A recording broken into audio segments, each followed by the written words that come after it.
KSEEB ರವರ model question paper 1ನಲ್ಲಿ ಮ್ಯಾಥಮೆಟಿಕ್ಸ್ಗೆ ಸಂಬಂಧಪಟ್ಟಿರುವ 1 to 30 ಪ್ರಾಬ್ಲಮ್ಸ್ಗಳನ್ನು ಸಾಲ್ವ್ ಮಾಡಿದ್ವಿ. 31st problem, 4 statements are given below with respect to the tangents. The wrong statement is. ನೋಡಿ, ಇಲ್ಲಿ ನಮಗೆ ಟ್ಯಾಂಜೆಂಟ್ಸ್ಗೆ ಸಂಬಂಧಪಟ್ಟಿರೋ ಹಾಗೆ ಸ್ಟೇಟ್ಮೆಂಟ್ಗಳನ್ನು ಕೊಟ್ಟಿದ್ದಾರೆ. ಇದರಲ್ಲಿ ರಾಂಗ್ ಸ್ಟೇಟ್ಮೆಂಟ್ ಯಾವುದು ಅಂತ ನಾವೇನು ಮಾಡಬೇಕು, ಕಂಡುಹಿಡಬೇಕಾಗಿದೆ. First statement, there are exactly 2 tangents that can be drawn to the circle from a point lying outside the circle. ಅಂದರೆ ನೋಡಿ, ಒಂದು ಸರ್ಕಲ್ ಇದೆ ಅಂತ ಹೇಳಿದರೆ ಈ ಸರ್ಕಲ್ಗೆ ಎಕ್ಸ್ಟರ್ನಲ್ ಪಾಯಿಂಟಿಂದ 2 ಟ್ಯಾಂಜೆಂಟ್ಗಳನ್ನು ಡ್ರಾ ಮಾಡ್ಬೋದು ಅಂತ ಹೇಳ್ತಿದ್ದಾರೆ. ಹಾಗಾಗಿ ಸ್ಟೇಟ್ಮೆಂಟ್ ಒಂದೇನಾಗಿದೆ, ಟ್ರೂ ಆಗಿದೆ. Next statement, there is only 1 tangent passing through a point lying on a circle. ಅಂದರೆ ಸರ್ಕಲ್ ಇದೆ ಅಂತ ಹೇಳಿದರೆ ಸರ್ಕಲ್ನ ಮೇಲೆ ಒಂದು ಪಾಯಿಂಟ್ ಇದೆ ಅಂತ ಇಟ್ಕೊಂಡ್ರೆ ಈ ಪಾಯಿಂಟಿಂದ ಒಂದೇ ಒಂದು ಟ್ಯಾಂಜೆಂಟನ್ನು ಡ್ರಾ ಮಾಡ್ಬೋದು ಅಂತ ಹೇಳ್ತಿದ್ದಾರೆ. ಹಾಗಾದರೆ ಬಿ ಆಪ್ಷನ್ ಏನಾಗಿದೆ, ರೈಟ್ ಆಗಿದೆ. ಸಿ ಆಪ್ಷನ್ ಅನ್ನು ನೋಡೋಣ. Only 2 tangents can be drawn from A point lying inside A circle. ನೋಡಿ, ಸರ್ಕಲ್ ಇದೆ ಅಂತ ಇಟ್ಕೊಂಡ್ರೆ ಸರ್ಕಲ್ನಲ್ಲಿ ಏನಾಗಿದೆ, ಒಂದು ಪಾಯಿಂಟ್ ಇದೆ. ಈ ಪಾಯಿಂಟಿಂದ 2 ಟ್ಯಾಂಜೆಂಟ್ಗಳನ್ನು ಡ್ರಾ ಮಾಡ್ಬೋದು ಅಂತ ಹೇಳ್ತಾರೆ. ನೋಡಿ, ನಾವು ಹೆಂಗೆ ಡ್ರಾ ಮಾಡಿದ್ರು ಅದೇನಾಗುತ್ತೆ, ಟ್ಯಾಂಜೆಂಟ್ ಆಗೋದಕ್ಕೆ ಸಾಧ್ಯ ಇಲ್ಲ. ಹಾಗಾದರೆ ಆಪ್ಷನ್ ಸಿ ಏನಾಗಿದೆ, ರಾಂಗ್ ಆಗಿದೆ. ನಾವು ಸೆಲೆಕ್ಟ್ ಮಾಡಬೇಕಾಗಿರೋದು ಯಾವುದು, ಆಪ್ಷನ್ ಸಿ. ಎಸ್, ಡಿ ಅನ್ನು ನೋಡ್ಬಿಡೋಣ.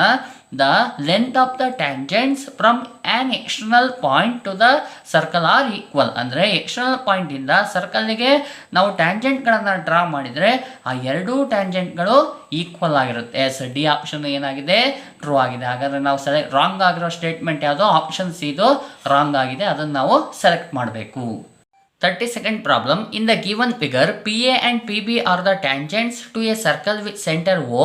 If PA is equal to 5 cm and angle APB is equal to 60 degree, then the length of the chord AB is. Yes, ನಾವು ಡಯಾಗ್ರಾಮ್ ಅನ್ನು ನೋಡಿದರೆ AB card ಇದೆಯಲ್ಲ, ಇದರ ಲೆಂತ್ ಅನ್ನು find ಮಾಡಿ ಅಂತ ಹೇಳಿದರೆ PA and PB ಇವೆರಡೂ ಸಹ ಎಕ್ಸ್ಟರ್ನಲ್ ಪಾಯಿಂಟ್ನ ಸರ್ಕಲ್ಗೆ ಎಳೆದಿರೋ ಟ್ಯಾಂಜೆಂಟ್ಸ್ ಆಗಿರೋದ್ರಿಂದ ಆ 2 ಟ್ಯಾಂಜೆಂಟ್ಗಳು ಏನಾಗಿರುತ್ತೆ, ಈಕ್ವಲ್ ಆಗಿರುತ್ತೆ. PA is equal to PB is equal to 5 cm ಆಗಿರುತ್ತೆ. ನೋಡಿ, PB ಎಷ್ಟಿದೆ, 5 cm ಇದೆ. ಎಸ್, ಟ್ರಯಾಂಗಲ್ APB ಇದೆಯಲ್ಲ, ಇದರಲ್ಲಿ ನನಗೆ ಒಂದು ಆ್ಯಂಗಲ್ 90 ಡಿಗ್ರಿ ಆಗಿದ್ದರೆ ನಾನು ಪೈಥಾಗರಸ್ ಥಿಯರಮನ್ನು ಅಪ್ಲೈ ಮಾಡ್ಬೋದಿತ್ತು. ಆದರೆ 90 ಡಿಗ್ರಿ ಯಾವುದು, ಯಾವ ಆ್ಯಂಗಲ್ಲು 90 ಡಿಗ್ರಿ ಅಂತ ನನಗೆ ಗೊತ್ತಿಲ್ಲ. ಹಾಗಾಗಿ ಏನು ಮಾಡೋಣ ಅಂದರೆ ಉಳಿದಿರೋ ಆ್ಯಂಗಲ್ಗಳ ಮೆಸರ್ಮೆಂಟನ್ನು ಫೈಂಡ್ ಮಾಡ್ತಾ ಹೋಗೋಣ. ಎಸ್, ನೋಡಿ, APB ಟ್ರಯಾಂಗಲ್ನಲ್ಲಿ PA ಮತ್ತು PBಗಳು ಈಕ್ವಲ್ ಆಗಿರೋದ್ರಿಂದ ಅದಕ್ಕೆ ಆಪೋಸಿಟ್ ಆಗಿರೋ ಆ್ಯಂಗಲ್ಗಳು ಏನಾಗಿರ್ತವೆ, ಈಕ್ವಲ್ ಆಗಿರುತ್ತೆ. ಎಸ್, PBಗೆ ಆಪೋಸಿಟ್ ಆಗಿರೋ ಆ್ಯಂಗಲ್ ಯಾವುದು, angle A is equal to PAಗೆ ಆಪೋಸಿಟ್ ಆಗಿರೋ ಆ್ಯಂಗಲ್ ಯಾವುದು, ಆ್ಯಂಗಲ್ B. ಅವೆರಡು ಈಕ್ವಲ್ ಆಗಿದೆ. ಹಾಗಾಗಿ ಏನಂತ ಕೊಡ್ಕೊಳ್ತೀನಿ, ಎಕ್ಸ್ ಅಂತ ಬರ್ಕೊಳ್ತೀನಿ. ಈಗ ಟ್ರಯಾಂಗಲ್ APBಗೆ ನಾನು ಆ್ಯಂಗಲ್ ಸಮ್ ಪ್ರಾಪರ್ಟಿಯನ್ನು ಅಪ್ಲೈ ಮಾಡ್ತೀನಿ. ನೋಡಿ, angle A plus angle B plus angle P is equal to 180 degree ಆಗಿರುತ್ತೆ. ಆ್ಯಂಗಲ್ ಎ ಅಂದರೆ ಎಕ್ಸ್, ಆ್ಯಂಗಲ್ ಬಿ ಅಂದರೆ ಎಕ್ಸ್ ಪ್ಲಸ್ ಆ್ಯಂಗಲ್ ಎ ಅಂದರೆ ಗಿವನಲ್ಲೇ ಇದೆ 60 degree is equal to 180 degree. 60ನ ಆ ಸೈಡ್ ಟ್ರಾನ್ಸ್ಫರ್ ಮಾಡೋಣ.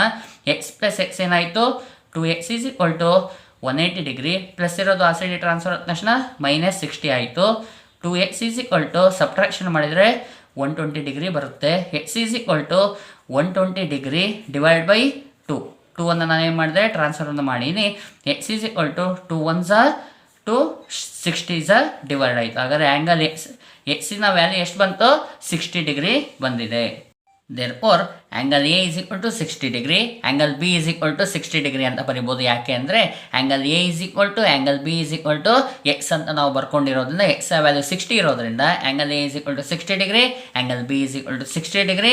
ಜೊತೆ ನೋಡಿ, ಗಿವನ್ನಲ್ಲಿ ಕೊಟ್ಟಿದ್ದಾರೆ angle P is equal to ಏನಾಗಿದೆ, 60 ಡಿಗ್ರಿ ಇದೆ. ಎಲ್ಲ ಆ್ಯಂಗಲ್ಗಳು ಏನಾಗಿದೆ, ಈಕ್ವಲ್ ಟು 60 ಡಿಗ್ರಿ ಆಗಿರೋದ್ರಿಂದ ಇದೇನಾಗಿದೆ, ಈಕ್ವಿ ಆ್ಯಂಗುಲರ್ ಟ್ರಯಾಂಗಲ್ ಆಗಿದೆ. ಆ್ಯಂಗಲ್ APB ಇದು ಈಕ್ವಿ ಆ್ಯಂಗುಲರ್ ಟ್ರಯಾಂಗಲ್ ಆಗಿರೋದ್ರಿಂದ ಅದರಲ್ಲಿರುವಂಥ ಎಲ್ಲ ಸೈಡ್ಗಳು ಏನಾಗಿರುತ್ತೆ, ಈಕ್ವಲ್ ಆಗಿರುತ್ತೆ. ನೋಡಿ, PA is equal to 5 centimetre, PB is equal to 5 centimetre ಆಗಿರೋದ್ರಿಂದ ABನೂ ಏನಾಗಿರುತ್ತೆ, 5 ಸೆಂಟಿಮೀಟ್ರ್ ಆಗಿರುತ್ತೆ. AB is equal to 5 centimetre. ಹಾಗಾದರೆ ಆಪ್ಷನ್ ಯಾವ್ದು ರೈಟ್ ಆಗಿದೆ, ಆಪ್ಷನ್ ಸಿ ರೈಟ್ ಆಗಿದೆ.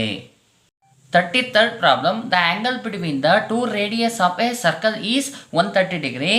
Then the angle between the tangents drawn at the ends of a radii is ಅಂತ ಹೇಳ್ತಿದ್ದಾರೆ. ನಮಗೆ ಏನು ಕೊಟ್ಟಿದ್ದಾರೆ ಅಂತ ಹೇಳಿದ್ರೆ ನೋಡಿ, ಸರ್ಕಲ್ನಲ್ಲಿ ಎರಡು ರೇಡಿಯಸ್ ಅನ್ನ ಡ್ರಾ ಮಾಡಿದಾರಲ್ವಾ, ಆ ರೇಡಿಯಸ್ನ ನಡುವೆ ಇರುವಂಥ ಆ್ಯಂಗಲ್ ಅನ್ನು ಕೊಟ್ಟಿದ್ದಾರೆ. ಎಷ್ಟು? 130 ಡಿಗ್ರಿ ಅಂತ ಹೇಳಿದ್ದಾರೆ. ನೆಕ್ಸ್ಟ್ ಆ ರೇಡಿಯಸ್ಸಿನ ಎಂಡ್ ಪಾಯಿಂಟಲ್ಲಿ ಏನು ಮಾಡ್ತಾರೆ, ಟ್ಯಾಂಜೆಂಟ್ ಅನ್ನ ಡ್ರಾ ಮಾಡ್ತಾರೆ. ಆ ಎರಡು ಟ್ಯಾಂಜೆಂಟ್ಗಳು ಒಂದತ್ರ ಬಂದು ಮೀಟ್ ಆಗುತ್ತಲ್ಲ, ಆ ಎರಡು ಟ್ಯಾಂಜೆಂಟ್ಗಳ ನಡುವೆ ಫಾರ್ಮೇಷನ್ ಆಗಿರೋ ಆ್ಯಂಗಲ್ ಎಷ್ಟು ಅಂತ ಕೇಳ್ತಿದ್ದಾರೆ. ಹಾಗಾದ್ರೆ ಇವೆರಡೂ ನಡುವೆ ಒಂದು ರಿಲೇಷನ್ ಇದೆ. ಏನಪ್ಪ ರಿಲೇಷನ್ ಅಂತ ಹೇಳಿದ್ರೆ, the angle between the two radius plus the angle between the tangents is equal to ಏನಾಗಿರುತ್ತೆ, 180 ಡಿಗ್ರಿ ಆಗಿರುತ್ತೆ. ನಮಗೆ angle between the two radius ಅನ್ನ ಕೊಟ್ಟಿದ್ದಾರೆ. ಎಷ್ಟು? 130 degree plus the angle between the tangents is equal to 180 degree ಆಯಿತು. 130 degree ಎಲ್ಲ ಇದೆಯಲ್ಲ, ಇದನ್ನು ಈ ಸೈಡಿಗೆ ಟ್ರಾನ್ಸ್ಫರನ್ನು ಮಾಡಿಬಿಡೋಣ. The angle between the tangents is equal to 180 degree. ನೋಡಿ, ಪ್ಲಸ್ 130 ಇರೋದು ಆ ಸೈಡ್ ಟ್ರಾನ್ಸ್ಫರ್ ಆದ ತಕ್ಷಣ ಮೈನಸ್ 130 ಡಿಗ್ರಿ ಆಯಿತು. ಈಸ್ ಈಕ್ವಲ್ ಟು ಸಬ್ಟ್ರಾಕ್ಷನ್ ಮಾಡಿದರೆ ಎಷ್ಟು ಬರುತ್ತೆ? 50 ಡಿಗ್ರಿ ಬರುತ್ತೆ. ಓಕೆ, ಹಾಗಾದರೆ the angle between the tangents is 50 degree ಆಯಿತು. ಆಪ್ಷನ್ ಡಿ ಏನಾಗಿರುತ್ತೆ? ಕರೆಕ್ಟ್ ಆನ್ಸರ್ ಆಗಿರುತ್ತೆ. 34th question, a student constructed a triangle ABC with sides AB is equal to 5 cm, BC is equal to 6.5 cm and AC is equal to 7 cm, and then constructed a triangle ADE similar to triangle ABC such that each of its sides are pi by 7 of the corresponding sides of triangle ABC. The length of AD and AE obtained by calculation are respectively equal to. ನೋಡಿ, ನಮಗೆ ಏನು ಕೊಟ್ಟಿದ್ದಾರೆ ಅಂದರೆ triangle A D E similar to triangle A B C ಅಂತ ಹೇಳಿದ್ದಾರೆ. Triangle A D E similar to triangle A B C ಅಂತ ಹೇಳಿದ್ದಾರೆ. ಹಾಗಾಗಿ ನಾವೇನು ಮಾಡ್ಬೋದು ಅಂದರೆ, ಎರಡೂ ಟ್ರಯಾಂಗಲ್ನ ಸೈಡ್ಸ್ಗಳು ಏನಾಗಿರುತ್ತೆ? ಪ್ರಪೋರ್ಷನಲ್ ಆಗಿರುತ್ತೆ. ಹಾಗಾದರೆ ಸೈಡ್ಸ್ಗಳನ್ನು ಪ್ರಪೋರ್ಷನಾಲಿಟಿಯನ್ನು ಬರೆದ್ಬಿಡೋಣ. ನೋಡಿ, A E divide by A B ಆಗಿರುತ್ತೆ. A E divide by A B is equal to A D divide by A C. A D divide by A C is equal to E D divide by B C ಆಗಿರುತ್ತೆ. ಹೌದಾ? S, ನಾನು ಎರಡು ಟ್ರಯಾಂಗಲ್ಗಳು similar ಆಗಿರೋದ್ರೆ ಅದರ ಸೈಡ್ಗಳು proportional ಆಗಿದೆ ಅಂತೇಳಿ ಆ ಪ್ರೊಪೋರ್ಷನಾಲಿಟಿಯನ್ನು ಬರ್ಕೊಂಡಿನಿ. Next ಹೇಳ್ತಾರೆ, such that of it's sides are 5/7 of the corresponding sides of triangle A B C ಅಂತ ಹೇಳ್ತಾರೆ. ಅಂದರೆ ಎರಡೂ ಟ್ರಯಾಂಗಲ್ನ ಸೈಡ್ಗಳ ಪ್ರಪೋರ್ಷನಾಲಿಟಿ 5/7 ಅಂತ ಆಗಿದೆ. ಓಕೆ, 5/7 ಇದೆಯಲ್ಲ, ನಾನು ಅದನ್ನು ಏನು ಮಾಡ್ತೀನಿ, 7/5 ಅಂತ ಬರ್ಕೊಳ್ತೀನಿ. ಯಾಕೆ ಅಂದರೆ ಬಿಗ್ಗರ್ ಟ್ರಯಾಂಗಲ್ ಫಸ್ಟಿಗಿದೆ, ಆಮೇಲೆ ಸ್ಮಾಲರ್ ಟ್ರಯಾಂಗಲ್ ಸೆಕೆಂಡ್ ಇರೋದ್ರಿಂದ. ನೋಡಿ, A D E bigger triangle, A B C smaller triangle ಆಗಿರೋದ್ರಿಂದ 5/7 ಅನ್ನು 7/5 ಅಂತ ಬರ್ಕೊಂಡಿದ್ದೀನಿ. ಈಗ ನಾನು ಏನು ಫೈಂಡ್ ಮಾಡಬೇಕು ಅಂದರೆ ಎ ಡಿ ಮತ್ತು ಎ ಇ ವ್ಯಾಲ್ಯೂವನ್ನು ಫೈಂಡ್ ಮಾಡಬೇಕಲ್ವಾ. ಹಾಗಾದರೆ ಇಲ್ಲಿರುವಂತಹ ಪ್ರಪೋರ್ಷನಾಲಿಟಿಗಳಲ್ಲಿ ಅಂದರೆ ರೇಷಿಯೋಸ್ಗಳಲ್ಲಿ ಎರಡನ್ನು ಚಾಯ್ಸ್ ಮಾಡ್ತಾ ಹೋಗಬೇಕಾಗುತ್ತೆ. ನೋಡಿ, ಎ ಇ ವ್ಯಾಲ್ಯೂ ಬೇಕು. ಹಾಗಾಗಿ A E divide by A B is equal to 5/7 ಅನ್ನು ತೊಗೊಳ್ತೀನಿ. ಅದೇ ರೀತಿ ಇನ್ನೊಂದು ತೊಗೊಳ್ತೀನಿ. ನೋಡಿ, ಎ ಡಿ ವ್ಯಾಲ್ಯೂವನ್ನು ಫೈಂಡ್ ಮಾಡಬೇಕಲ್ವಾ. ಹಾಗಾಗಿ A D divide by A C is equal to 5/7 ಅನ್ನು ತೊಗೊಳ್ತೀನಿ. ವ್ಯಾಲ್ಯೂಸ್ಗಳನ್ನು ಸಬ್ಸ್ಟಿಟ್ಯೂಷನ್ ಮಾಡೋಣ. ನೋಡಿ, ಎ ಇ ವ್ಯಾಲ್ಯೂ ಗೊತ್ತಿಲ್ಲ, ಹಾಗಾಗಿ A E by A B ಅಂದರೆ ಎಷ್ಟಿದೆ ನೋಡಿ, ಎ ಬಿ ಅಂದರೆ 5 ಇದೆ, ಈಸ್ ಈಕ್ವಲ್ ಟು 7/5 ಆಯಿತು. ಎಸ್, ನನಗೆ ಎ ಇ ವ್ಯಾಲ್ಯೂ ಬೇಕಲ್ಲ, ಈ 5 ಟ್ರಾನ್ಸ್ಫರ್ ಮಾಡ್ತೀನಿ. A E is equal to 7 × 5 divide by 5 ಆಯಿತು. 5 1 ಕ್ಯಾನ್ಸಲ್ ಆಯಿತು. A E is equal to 7 centimetre ಬಂತು. ಎ ಇ ವ್ಯಾಲ್ಯೂ ಸಿಕ್ತು. ಎಸ್, ಇಲ್ಲಿ ಎ ಡಿಯನ್ನು ಫೈಂಡ್ ಮಾಡೋಣ. ಎ ಡಿ ವ್ಯಾಲ್ಯೂ ಗೊತ್ತಿಲ್ಲ ಅಲ್ವಾ. A D divide by A C. A C ಅಂದರೆ ಎಷ್ಟು? 7 ಈಸ್ ಈಕ್ವಲ್ ಟು 7/5. 7 ಟ್ರಾನ್ಸ್ಫರ್ ಮಾಡ್ತೀನಿ. A D is equal to 7 × 7 divide by 5 ಆಯಿತು. 7 7 49 ಡಿವೈಡ್ ಬೈ 5 ಆಯಿತು. 5 ಡಿವೈಡ್ ಮಾಡೋಣ. 5 1 ಇದು 9.8 ಡಿವೈಡ್ ಆಗುತ್ತೆ. Therefore A D is equal to 9.8 centimetre ಆಯಿತು. ಹಾಗಾದರೆ 7 ಮತ್ತು 9.8 ಸೆಂಟಿಮೀಟರ್ ಎಲ್ಲಿದೆ ಆಪ್ಷನಲ್ಲಿ ನೋಡಿದರೆ ಆಪ್ಷನ್ ಎ ಏನಾಗಿರುತ್ತೆ? ರೈಟ್ ಆನ್ಸರ್ ಆಗಿರುತ್ತೆ. 35th problem, O is the center of the circle. The length of the tangent AB is equal to 24 cm and if OA is equal to 25 cm, the radius of the circle is. ನೋಡಿ, ಈ diagram ಅನ್ನು ನೋಡಿದರೆ O B ಏನಾಗಿದೆ radius ಆಗಿದೆ, ಇದ್ರ value point ಮಾಡಬೇಕು. B A ಅಂದರೆ ಏನು ಟ್ಯಾಂಜೆಂಟ್ ಆಗಿದೆ. ರೇಡಿಯಸ್ ಮತ್ತು ಟ್ಯಾಂಜೆಂಟು ಒಂದೇ ಪಾಯಿಂಟಲ್ಲಿ ಬಂದು ಟಚ್ ಆಗಿದೆ ಅಂತ ಹೇಳಿದರೆ ಇಲ್ಲೇನಾಗಿರುತ್ತೆ 90 ಡಿಗ್ರಿ ಫಾರ್ಮೇಷನ್ ಆಗಿರುತ್ತೆ. ಹಾಗಾದರೆ ಒ ಬಿ ಎ ಟ್ರಯಾಂಗಲ್ ಏನಾಗಿದೆ ರೈಟ್ ಆ್ಯಂಗಲ್ ಟ್ರಯಾಂಗಲ್ ಆಗಿದೆ. ಇದರ ಲೆಂತು ಇದು 24 ಸೆಂಟಿಮೀಟರ್, ಇದು 25 ಸೆಂಟಿಮೀಟರ್ ಇದೆ, ಅಂದರೆ ಇದೇನಾಗಿರುತ್ತೆ 7 ಸೆಂಟಿಮೀಟರ್ ಆಗಿರುತ್ತೆ. ಹಾಗಾದ್ರೆ ಆಪ್ಷನ್ ಬಿ ಏನಾಗಿದೆ ರೈಟ್ ಆಗಿದೆ. ಯಾಕೆ ಅಂದರೆ ಇದು ಪೈಥಾಗರನ್ ಟ್ರಿಪ್ಲೆಟ್ಸ್ ಆಗಿರುತ್ತೆ. ಓಕೆ, ನಾವು ವೆರಿಫಿಕೇಶನ್ ಮಾಡ್ಕೊಂಬಿಡೋಣ. Yes, in triangle O B A angle B is equal to ಏನಾಗಿದೆ 90 ಡಿಗ್ರಿ ಆಗಿದೆ. ಪೈಥಾಗರಸ್ ಥಿಯರಮನ್ನು ಅಪ್ಲೈ ಮಾಡೋಣ. ಎಸ್, 90 ಡಿಗ್ರಿ ಆಪೋಸಿಟ್ ಆಗಿರುತ್ತೆ, ಹೈಪಾಟಿನಸ್ ಆಗಿರುತ್ತೆ. ಅದು ಒ ಎ ಇಸ್ ಹೈಪಾಟಿನಸ್ ಅಲ್ವಾ. O A square is equal to remaining 2 ಸೈಡ್ಸ್ನ ಸ್ಕ್ವೇರ್ ಮಾಡಿ ಸಮ್ ಮಾಡಬೇಕು. O B square plus B A square ವ್ಯಾಲ್ಯೂಸನ್ನು ಸಬ್ಸ್ಟಿಟ್ಯೂಷನ್ ಮಾಡೋಣ. 25 square is equal to O B radius ಗೊತ್ತಿಲ್ಲ ನನಗೆ, O B square plus B A ಅಂದರೆ ಎಷ್ಟು 24 ಸ್ಕ್ವೇರ್ ಆಯಿತು. ಇದು ಸ್ಕ್ವೇರ್ ಮಾಡಿದರೆ 625 is equal to O B square plus 24 ಸ್ಕ್ವೇರನ್ನು ಮಾಡಿದರೆ ಎಷ್ಟು ಬರುತ್ತೆ 576 ಬರುತ್ತೆ. ಇದನ್ನು ಈ ಸೈಡಿಗೆ ಟ್ರಾನ್ಸ್ಫರ್ ಮಾಡೋಣ. 625 minus 576 is equal to O B square. Subtraction ಮಾಡಿದರೆ ಎಷ್ಟು ಬರುತ್ತೆ 49 is equal to O B square. ಸ್ಕ್ವೇರನ್ನು ಈ ಸೈಡಿಗೆ ಟ್ರಾನ್ಸ್ಫರ್ ಮಾಡಿದರೆ square root of 49 is equal to O B ಆಗೋಯಿತು. Therefore O B is equal to 7 centimetre, ಅಂದರೆ ರೇಡಿಯಸ್ ಎಷ್ಟು 7 ಸೆಂಟಿಮೀಟರ್ ಆಯಿತು. ಆಪ್ಷನ್ ಬಿ ರೈಟ್ ಆಗಿದೆ. ಎಸ್, ನಿಮಗೆ ಪೈಥಾಗರನ್ ಟ್ರಿಪ್ಲೆಟ್ಸ್ ಗೊತ್ತಿತ್ತು ಅಂದರೆ ಇದನ್ನು ಮಾಡೋ ಅವಶ್ಯಕತೆ ಇಲ್ಲ, ಡೈರೆಕ್ಟಾಗಿ ಆಪ್ಷನ್ ಬಿ ಅನ್ನು ಸೆಲೆಕ್ಟ್ ಮಾಡ್ಕೋಬೋದು. 36th problem, the curved surface area of a cylinder of radius r centimeter and height h centimeter is. ಈಗಾಗಲೇ ನಿಮಗೆ ಗೊತ್ತಿದೆ curved surface area of cylinder ಏನಾಗಿರುತ್ತೆ 2πr/h ಆಗಿರುತ್ತೆ. ಎಸ್ ನೋಡಿ, ಆಪ್ಷನ್ ಡಿ ಕರೆಕ್ಟ್ ಆಗಿದೆ. 2πr/h centimetre square right answer ಆಗಿರುತ್ತೆ. 37th problem, the relation between the slant height L, height H and the radius of the cone R is. ಇಲ್ಲಿ ಏನನ್ನ ಕೇಳಿದ್ದಾರೆ ಅಂದರೆ ಕೋನಿನಲ್ಲಿ slant height ಮತ್ತು radius ಈ ಮೂರು ನಡುವೆ ಇರೋ ರಿಲೇಷನ್ ಯಾವುದು ಅಂತ ಕೇಳ್ತಾ ಇದ್ದಾರೆ. ಓಕೆ ನೋಡಿ, ನಾನೊಂದು ಕೋನನ್ನು ಬರ್ಕೊಂಡಿನಿ, ನೇಮಿಂಗನ್ನು ಮಾಡ್ತೀನಿ A B C. Slant height ಅಂದರೆ ಯಾವುದು ಎ ಸಿಯನ್ನು ನಾವು ಸ್ಲ್ಯಾಂಟ್ ಹೈಟ್ ಅಂತ ಹೇಳ್ತೀವಿ. ಹೈಟ್ ಯಾವುದು ಎ ಬಿ ಹೈಟ್ ಆಗಿರುತ್ತೆ, ಬಿ ಸಿ ಏನಾಗಿರುತ್ತೆ ರೇಡಿಯಸ್ ಆಗಿರುತ್ತೆ. ನೋಡಿ, ಈ ಸೆಂಟ್ರ್ನಲ್ಲಿ ಬೇಸಲ್ಲಿರೋ ಆ್ಯಂಗಲ್ ಏನಾಗಿರುತ್ತೆ 90 ಡಿಗ್ರಿ ಆಗಿರುತ್ತೆ. ಹಾಗಾದರೆ ಪೈಥಾಗರಸ್ ಥಿಯರಮನ್ನು ಅಪ್ಲೈ ಮಾಡಿಬಿಡೋಣ. Angle B is equal to 90 degree ಆಗಿದೆ. ಎಸ್, 90 ಡಿಗ್ರಿ ಆಪೋಸಿಟ್ ಆಗಿರುತ್ತೆ ಹೈಪಾಟಿನಸ್ ಅಲ್ವಾ. ಹಾಗಾದರೆ A C square is equal to remaining 2 ಸೈಡ್ಸ್ನ ಸ್ಕ್ವೇರ್ಗಳನ್ನು ಸಮ್ ಮಾಡೋಣ.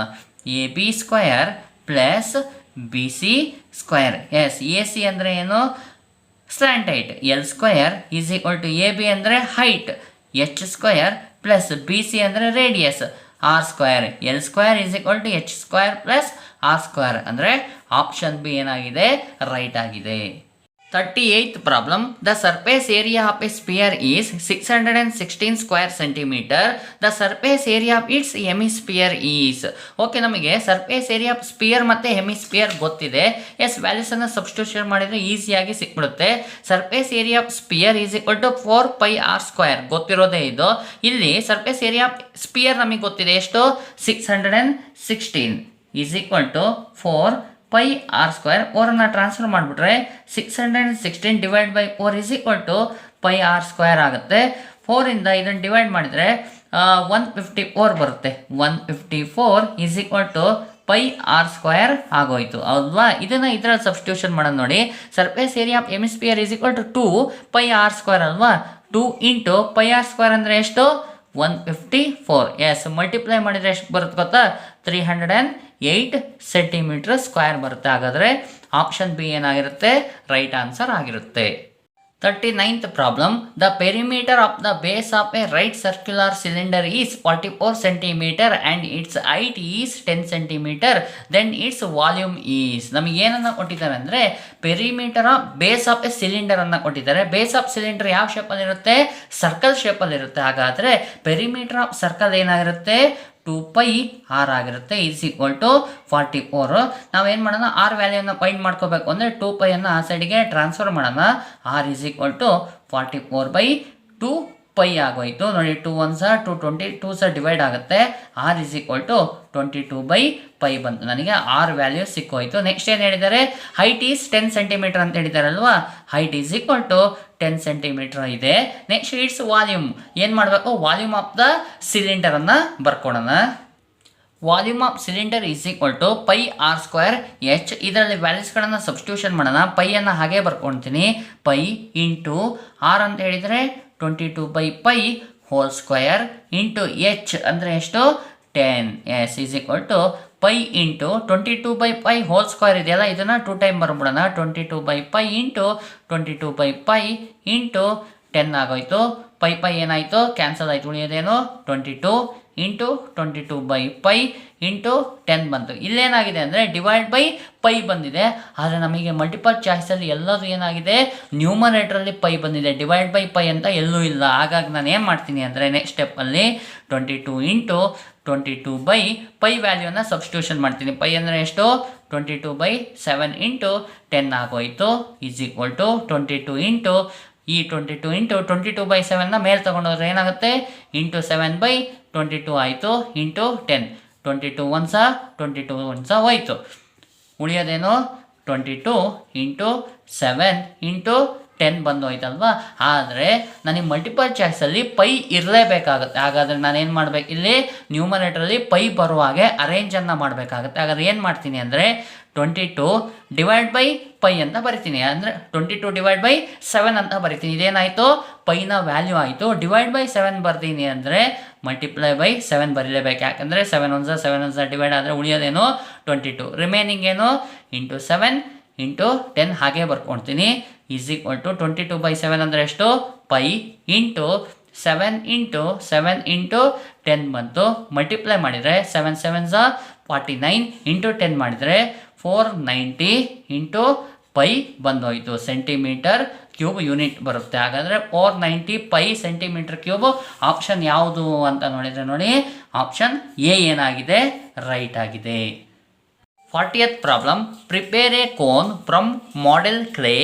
When wet, cut it with a knife parallel to its base. Remove the smaller cone obtained. The solid left is. Okay, ಏನು ಮಾಡಬೇಕು, ಒಂದು ಕೋನನ್ನು model ಕ್ಲೇಯಿಂದ ಮಾಡ್ಕೊಳ್ಳಿ. ಮಾಡ್ಕೊಂಡಾದ್ಮೇಲೆ ಈ ಬೇಸ್ ಇದೆಯಲ್ಲ, ಈ ಬೇಸಿಗೆ ಪ್ಯಾರಲ್ ಆಗಿ ಏನು ಮಾಡಿ ಅದನ್ನು ಕಟ್ ಮಾಡಿ, ಕೋನನ್ನು ಕಟ್ ಮಾಡಿ. ಕಟ್ ಮಾಡಿದಾಗ ಏನಾಗುತ್ತೆ, ನಮಗೆ ಒಂದು ಸ್ಮಾಲ್ ಕೋನ್ ಏನಾಗುತ್ತೆ ಫಾರ್ಮೇಷನ್ ಆಗುತ್ತೆ. ನೋಡಿ, ಮೇಲೆ ಒಂದು ಸ್ಮಾಲ್ ಕೋನ್ ಫಾರ್ಮೇಷನ್ ಆಯ್ತಲ್ಲ, ಈ ಸ್ಮಾಲ್ ಕೋನನ್ನು ರಿಮೂವ್ ಮಾಡಿದರೆ ಉಳಿಯುವಂಥ ಸಾಲಿಡ್ ಯಾವುದು ಅಂತ ಕೇಳಿದ್ದಾರೆ.